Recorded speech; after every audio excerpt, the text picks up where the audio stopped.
Delroy Lindo honors his mother as he uncovers their family history, finding their roots ancestry. Now, the reason I pulled this up, this is 4 weeks ago. I've got a really massive problem with Skip Gates.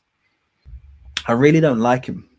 I think he's a propagandist, and I think that global DNA and genetics results are not telling people the full picture that they think they're telling them, and they don't understand. A lot of people haven't bothered to do the research, to do the groundwork, to do the investigation in regards to how genetic studies works. Most people don't know the difference between Y DNA, mitochondrial DNA, autosomal DNA.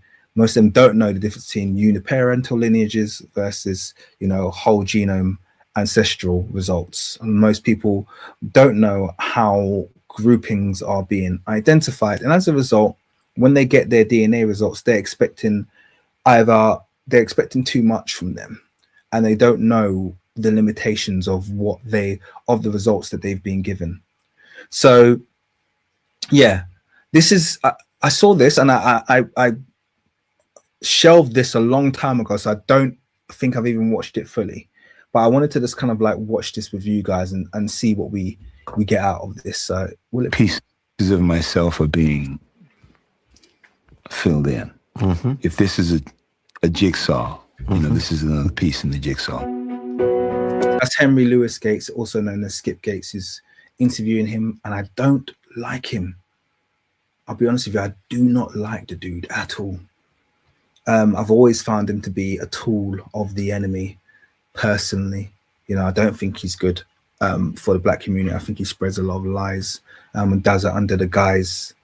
He's a closeted Uncle Ruckus, in my opinion.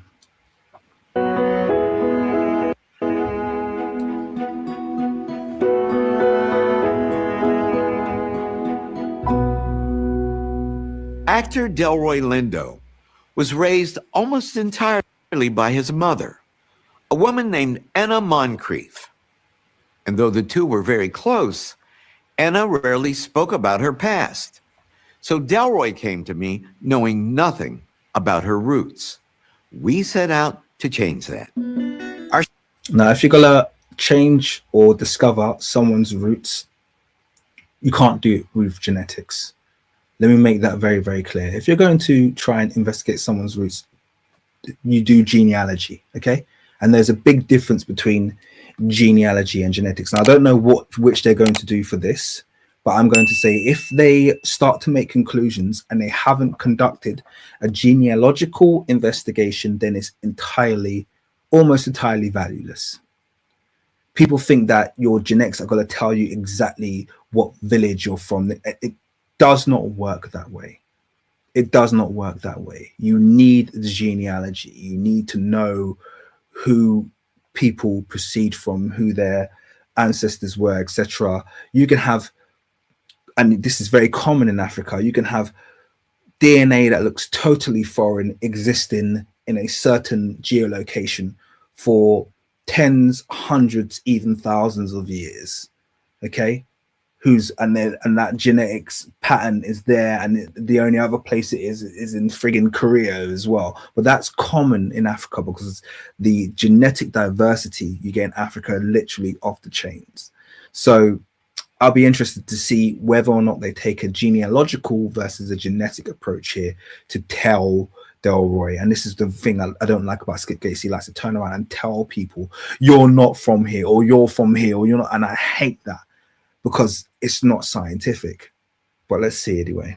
Our search began in Jamaica, where Anna was born in May of 1914. Records show that her parents were a couple named Henry. It's a shout out. They're doing genealogy. So cool. All right, so I'm going to loosen my leash a little bit because they are doing genealogy. So I'm happy to see that. Henry Moncrief and Ida Lang. And while we don't know anything more about the nature of their relationship, we do know it didn't last. Because in 1928, Henry married a woman named Letitia Beckford. So this is my grandfather. Yes. finally marrying somebody else. Someone else. Yeah. And your mom was 14 years old at the time when her father married another woman. I don't know what I didn't know this, but it all makes sense. Mm-hmm. And, oh man.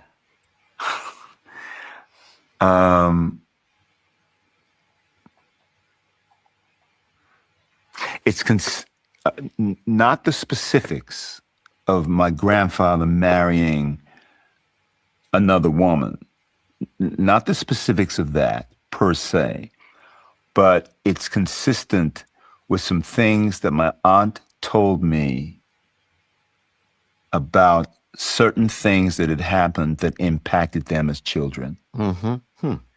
And that some of these things that happened when they were children had impacted my mother very negatively, harshly. Now, I don't know if it's this per se, but it's just consistent with an impression that one has that gradually becomes less impressionistic and more specific. It's as if figures are emerging through a fog. We now began to follow the roots of Delroy's grandmother, Ida, tracking back to her grandparents, a couple named James Lang and Margaret Campbell. They're Delroy's great-great-grandparents, and we believe they were both born into slavery in the early 1800s. Searching for evidence of their lives, we uncovered a registry of Jamaica's enslaved population from the year 1826.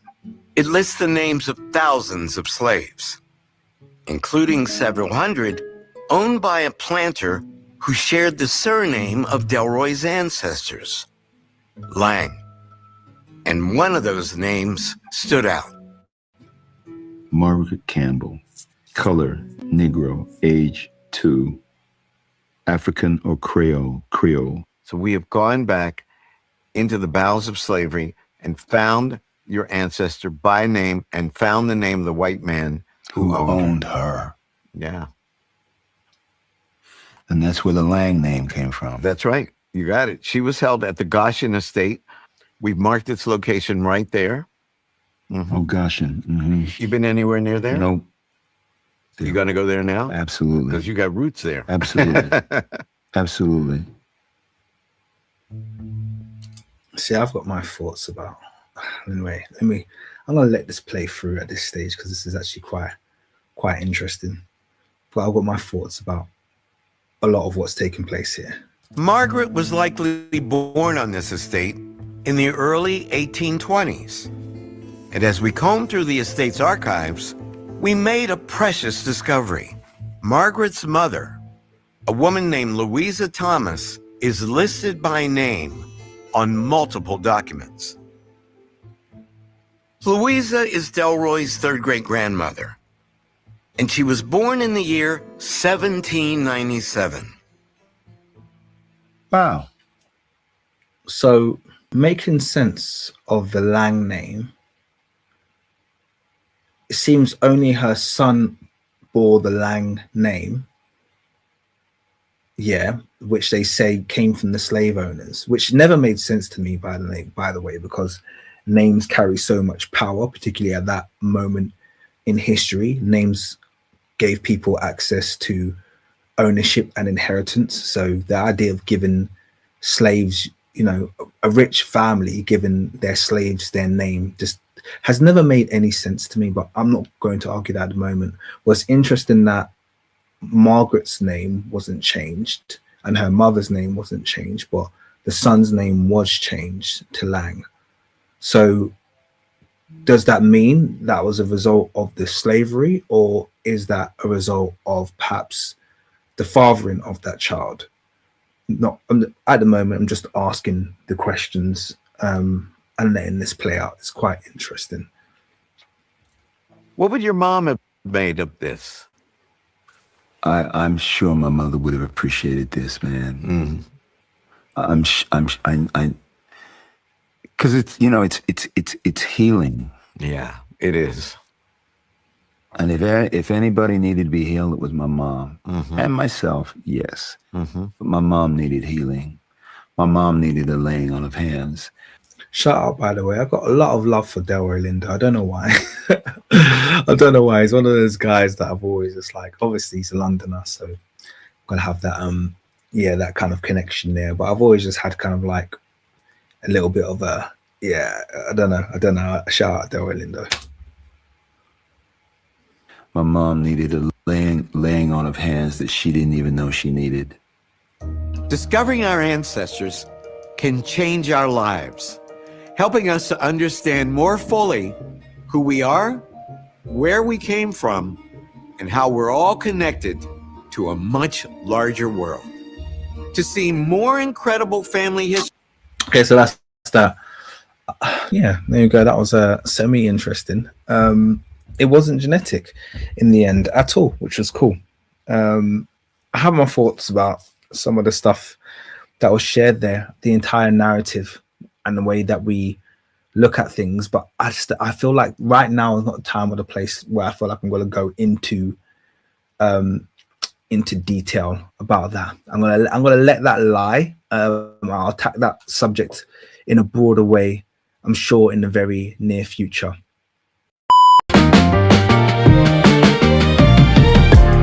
If you knew what you were made of, then we would say